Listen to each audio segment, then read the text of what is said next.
जय श्री कृष्णा। सनातन धर्म प्रश्नोत्तरी में कुछ दिन पूर्व एक प्रश्न आया था कि स्वर्ग नरक कौन जाता है, सुख दुख किसे प्राप्त होता है। जब आत्मा अजर अमर और अविनाशी है, नैनम छिंदन्ति शास्त्राणि न नैनम दहति पावक न चैनम किलदियन तापो न शोषयति मारुतः।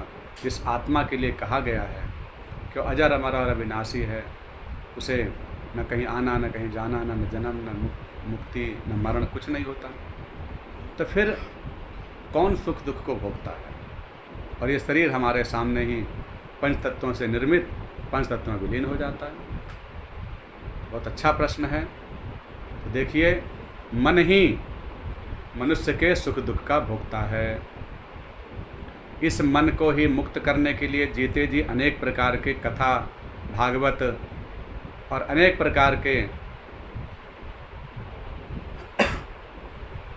उपायों से इसको चित्त को वश में किया जाता है।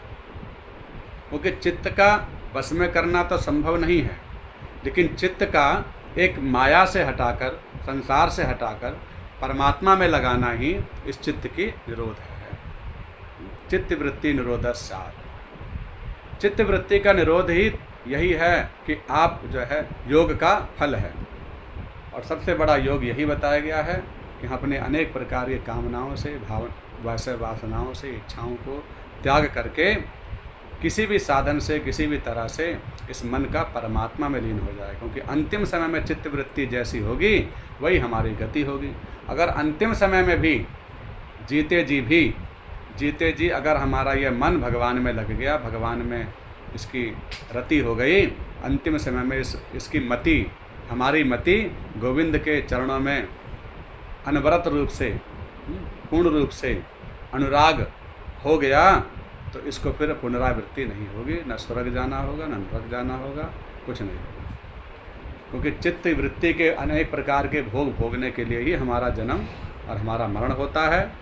और जिस दिन इस मन की मुक्ति हो गई, तो समझ लो मुक्ति तो पहले से ही थी, आप सदा के लिए मुक्त हो गए। और जब तक ये चित्त कामनाओं में, विषय वासनाओं में, मोह माया में, इच्छाओं में भटक रहा है, तब तक उन इच्छाओं की पूर्ति के लिए बार बार इसको शरीर धारण करना पड़ता है। बाकी ये विषय बड़ा विस्तृत है, फिर कभी चर्चा में आपको इसके ऊपर चर्चा होगी। जय श्री कृष्ण।